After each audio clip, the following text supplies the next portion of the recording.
kapan sih kita nggak boleh ngutang? Nah, ini coba kita lihat ya slide-nya di sini. Kenapa atau kapan kita nggak boleh ngutang? Nah, yang pertama kalau itu buat gaya hidup. Jadi misalkan gini, kita mau liburan nih, tiba-tiba mau liburan ke Bali atau ke Jogja atau kemana gitu ya. Tapi sebenarnya kita nggak punya uang gitu ya. Nah ini kalau kayak gini sih mendingan harusnya ditunda dulu aja deh, depending gitu. Jangan sampai kita berutang gitu. Karena kita belum tahu nih apakah kita bisa bayar atau enggak utangnya gitu ya. Terus apakah nanti ke depannya kita punya uang atau enggak buat bayar gitu kan. Apakah ada kebutuhan lain atau enggak. Itu kan jadi pertimbangannya macam-macam gitu ya. Jadi kalau untuk buat gaya hidup, big no lah gitu ya. Yang kedua demi gengsi. Nah ini yang banyak terjadi sekarang ya di kalangan milenial dan Gen Z gitu ya. Ada iPhone terbaru misalkan keluar gitu ya, temennya udah punya, wah gue harus punya juga nih, kalau nggak malu dong kayak gitu. Ini kan biasanya kan demi gengsi akhirnya apa? Utang, pakai kartu kredit gitu ya, atau pay later ataupun apapun itu gitu. Akhirnya ujung-ujungnya kesulitan sendiri gitu ya buat bayar karena mungkin nggak direncanakan dari awal untuk beli barang ini gitu ya. Yang ketiga kalau cash flow-nya negatif gitu ya, kita udah banyak utang nih, cash flow kita hari-hari masih negatif. Tambah lagi kita utang. Nah ini kan bahaya banget ya, bisa-bisa bangkrut gitu. Nah ini juga jadi suatu hal yang big no gitu ya kalau kita mau mengambil hutang gitu ya. Nah yang keempat, kalau udah utangnya numpuk gitu kan. Biasanya kan kita kalau di perencanaan keuangan itu ada rasio yang memang wajar gitu ya untuk kita mengambil sebuah utang gitu. Biasanya jangan lebih dari 30% dari penghasilan gitu ya. 30%. Jadi kalau misalkan penghasilan kita 10 juta gitu ya, cicilan utang kita udah 3 juta nih, ya udah jangan ambil dulu gitu ya, lunasi yang ada dulu baru nanti kita ambil lagi gitu kan. Itu kan sesuai dengan takaran yang sehat lah gitu ya. Yang terakhir nih yang paling penting jangan ikut-ikutan gitu ya. Kadang-kadang kan kita ya tadi ikut-ikutan ya. Ini lagi tren apa? Misalkan lagi tren beli handphone baru gitu ya, lagi tren jalan-jalan atau lagi tren beli mobil baru gitu ya. Nah ini juga nggak boleh juga gitu karena ini nantinya pasti akan jadi penyesalan di kemudian hari gitu Seperti ya. yang kasus Seperti yang di kasus tadi Malaysia itu di tadi. Malaysia tadi ya gitu Oke, Dina. baik. Mas Ais sebenarnya ada yang menarik nih. Ya. Aku sih mendekatkan ke kasusku dulu. Tadi Mas Ais sempat menyebutkan bahwa banyak orang yang beli akhirnya salah satu produk, bukan promosi ya, Sobat Cuan, yakni iPhone. Tuh. Katakanlah harganya sekarang 10-15 juta. Ini juga berlakulah katakan dengan misalnya yang cowok-cowok yang masih punya hobi motoran gitu. Motoran rakit kan range-nya juga sekitar segitu 10 hingga 20 juta. Sebenarnya ini kan bisa dikaitkan dengan kita beli itu buat gaya hidup dan juga demi gengsi. Kalau aku pribadi, akhirnya aku beli iPhone dengan kondisi aku bisa bayar lunas, tapi aku akhirnya nyicil, tapi aku pastikan cicilannya 0%. Tujuannya adalah supaya nggak mengganggu cash flow. Dan aku melihat kayaknya banyak nih, akhirnya Sobat Cuan yang melakukan hal yang sama. Sebenarnya bisa bayar lunas, cuman tujuannya adalah untuk nggak mengganggu cash flow bulanan, biar keuangan negara nggak langsung anjlok gitu. Tanggapan Mas Ai terkait dengan treatment pembayaran seperti ini bagi barang-barang yang berkaitan dengan gaya hidup dan juga gengsi.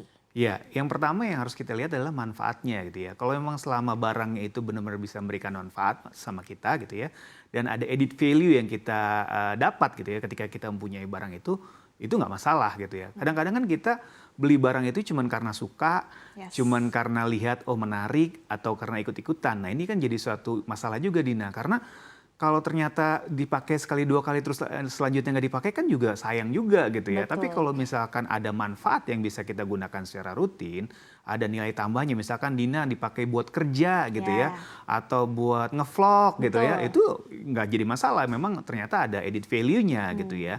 Yang kedua yang tidak kalah penting adalah rasio keuangan kita nih, cash flow-nya benar-benar terjaga gitu ya, lancar gitu. Jangan sampai cuman nanti juga ada uangnya kok, nanti juga bisa kok nyicil. Nah jangan sampai kayak gitu, jangan nanti-nanti, tapi kita lihat, kita hitung dengan baik. Kalau dari perencanaan keuangan ada dua yang harus kita lihat. Pertama adalah basic liquidity ratio-nya. Jadi kita ada rasio likuiditas lancar gitu ya. Minimal kalau kita mau punya utang gitu ya, baik itu jangka pendek maupun jangka menengah nih biasanya, itu likuiditas rasio kita harus sesuai dengan 6 bulan operasional.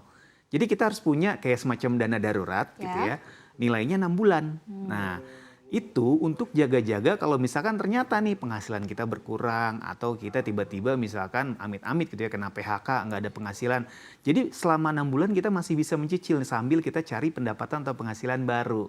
Nah itu diukur dari basic liquidity ratio, jadi harus 6 bulan gitu ya. Yang kedua kalau misalkan cicilan untuk jangka panjang nih, misalkan untuk KPR gitu ya, biasanya kan tuh 20 atau 25 tahun, nilainya juga besar ya. Kita hitung rasio aset atau aset terhadap hutang gitu ya. Biasanya itu jangan sampai lebih dari 20% gitu ya. Jadi misalkan nih aset kita 1 M gitu ya, ternyata utangnya udah sampai 500 juta. Nah ini kan bahaya nih gitu ya. Kenapa? Kalau ternyata amit-amit kita misalkan tidak punya penghasilan, pasti kan harus aset ini yang dijual kan.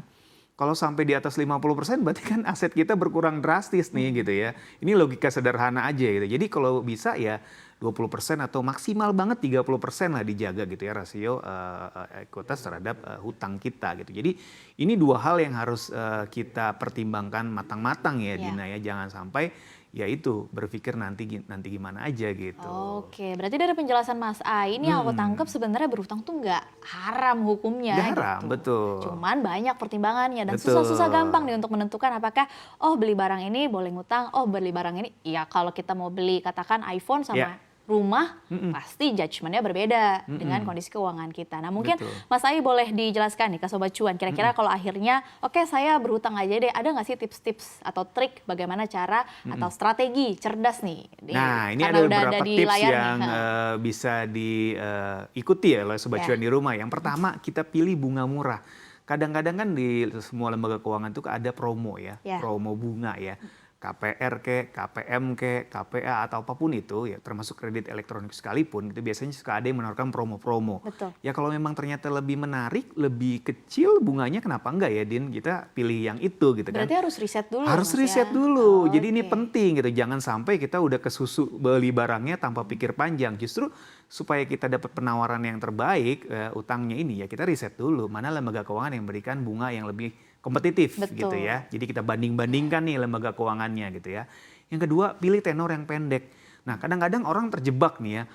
Gue ambil yang panjang aja deh supaya cicilannya lebih rendah. Betul. Tapi itu biasanya bunganya lebih gede, biayanya lebih mahal. Betul. Dan biasanya yang kita bayarkan jauh lebih besar gitu ya dibanding kita ambil yang tenor pendek. Nah, ini jangan pernah terjebak gitu ya.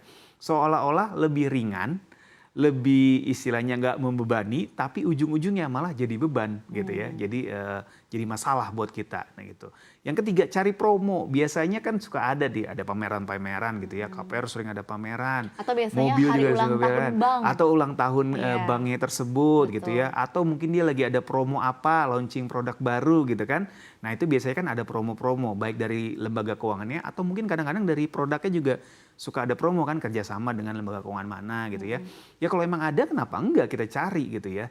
Nah yang terakhir yang tidak kalah penting nih, hindari minimum payment apalagi telat bayar. Nah biasanya kalau pakai kartu kredit nih ya Dina ya, jangan pernah deh bayar minimum payment karena bunganya menggulung gitu ya.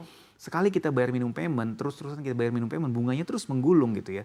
Dan itu bisa jadi beban buat kita di kemudian hari gitu ya. Apalagi kalau sampai terlambat bayar. Nah ini udah lebih parah lagi karena nanti kita datanya udah masuk collection gitu ya. Nanti kita dikejar-kejar debt collector, kita nggak bisa lagi mengajukan kredit gitu kan dan segala macam ini impact-nya malah jadi menyusahkan gitu buat kita.